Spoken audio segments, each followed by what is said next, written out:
Marcelo, tudo bem, galera? Eu sou Alex Bagé. Sim, eu tô com a camisa do Grêmio, sabe por quê? Porque hoje eu não fui escalado pela Rádio Bandeirantes para comentar a partida. Então eu dei o mesmo direito que você tem aí na sua casa de assistir pela TV e poder sim comemorar como um torcedor. Sabe por quê? Foi um grande Grenal. Foi um jogaço de bola, que até em determinado momento até foi parelho, quem sabe com 15, 20 minutos da primeira etapa. Mas o restante da primeira etapa e o segundo tempo todo é de uma superioridade absurda do time do Grêmio. Nós quase tivemos um começo de confusão, porque o Grêmio acabou fazendo o primeiro gol.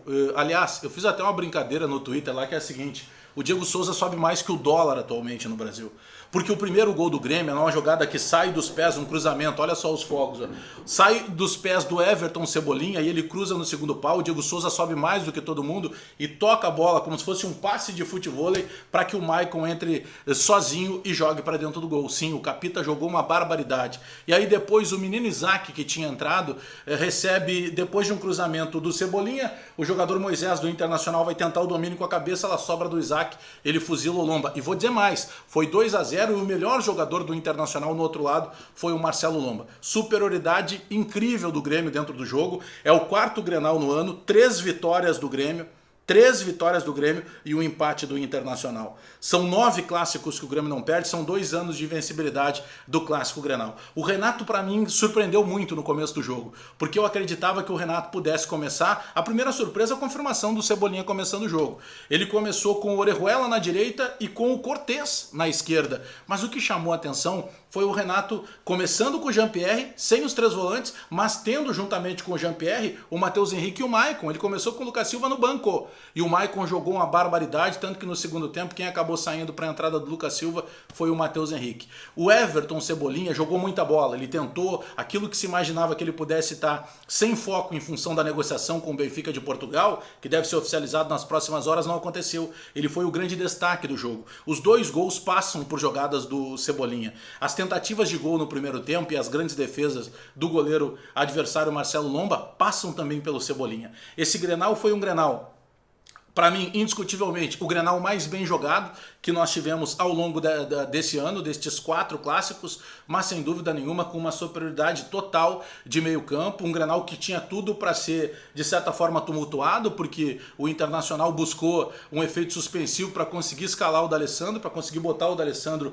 à disposição, mas o Eduardo Cudê sequer acabou usando isso. Tem um grande mérito o Renato aí. Eu sou um crítico, por vezes, da maneira que o Renato, ele quando acaba sendo, de certa forma, incomodado, colocado numa situação desconfortável, eu costumo dizer que ele demora para reagir. O Renato não fez isso. O Renato começou com um time altamente ofensivo, porque o Orejuela é um jogador muito mais de ataque, ele não é de guardar a posição lá sendo o marcador. E fez uma boa partida, os primeiros lances perigosos de gols do Grêmio na primeira etapa passam todos pelos pés do Orejuela. O time do Grêmio foi um time que atacou. O Maicon não sabe jogar marcando. O Matheus Henrique é um primeiro volante, mas a gente não dá para dizer que ele é marcador.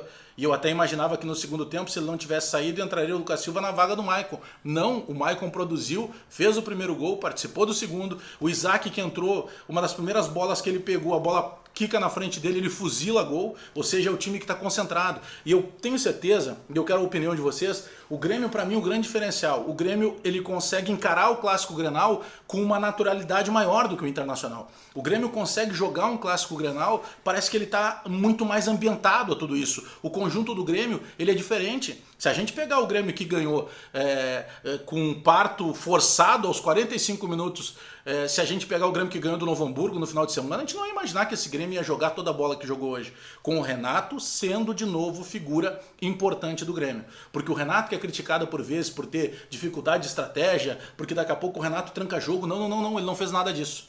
Repito, ele começa o jogo sem o Lucas Silva, tendo o Matheus Henrique como marcador e botando para jogar o Jean-Pierre e também o Matheus Henrique. O Jean-Pierre não fez uma boa partida, ele até foi um pouco mais participativo, mas a gente espera do Jean-Pierre muito mais. Mas o que jogou o Everton Cebolinha, a maneira que o Grêmio se colocou dentro de campo, repito, foi 2-0, o final do jogo mostrou uma superioridade ainda maior. Depois do primeiro gol, ainda nós tivemos 2 expulsões, o Patrick pelo lado do Internacional e o Orejuela pelo lado do Grêmio. Eu não consegui entender ainda, penso que o Patrick ficou bravo porque o Orejuela estava comemorando o gol, mas é natural, né? Quando você faz o gol, tá jogando no teu estádio, automaticamente tu vai comemorar, isso não é proibido. Mas teve um princípio de confusão, mas o Leandro Voaden que também foi muito criticado, de certa forma, principalmente pelo lado internacional, antes mesmo que acontecesse o Grenal. Bom, senhores, eu não sei daqui para frente o que a gente pode tentar entender que está acontecendo nesses 9 clássicos, nesses 2 anos, mas se a gente deixar os 2 anos para lá e pegar só o ano de 2020, sempre teve uma justificativa que o gramado não estava legal, que o árbitro podia prejudicar, que o Inter tinha que buscar, de certa maneira, um efeito suspensivo. E o resultado não muda, o Grêmio continua ganhando. Ou seja, são 4 clássicos em 2020, é a 3ª vitória do Grêmio. Não é aquela coisa assim, não perde, mas está só empatando. Não, empatou o Grenal da Libertadores e ganhou outros 3. Esse da Arena, o de Caxias e o do Beira-Rio. Ou seja, neste momento é incontestável a superioridade do time do Grêmio. É incontestável o Grêmio que coloca o Isaac e o Isaac consegue fazer gol em Grenal, coisa, por exemplo, que o próprio Guerreiro ainda não marcou. Então, senhores, eu estou fazendo sim esse comentário hoje com a camisa do time que eu torço e que vocês já sabem que eu torço, porque hoje eu não fui escalado pela Rádio Bandeirantes, então eu tive o direito de poder ficar na minha casa, tomando a minha água mineral, vendo o meu time jogar e podendo fazer um comentário sim, vestindo a camisa, porque hoje eu fui igual você aí do outro lado aí. Eu tive o meu momento, depois de muitos anos, de torcedor, de torcer com a camisa do time que eu já declarei que eu torço. Abraço todo mundo aí, até daqui a pouco. Dá o like no vídeo aí, te inscreve no canal, espalha nos grupos de WhatsApp e aperta o sininho para receber as notificações. 2-0 e o Grêmio sobrando dentro de campo, nesse Grenal que talvez seja conhecido como o Grenal do efeito suspensivo, que foi conquistado e depois não foi utilizado. Abraço todo mundo, até daqui a pouco.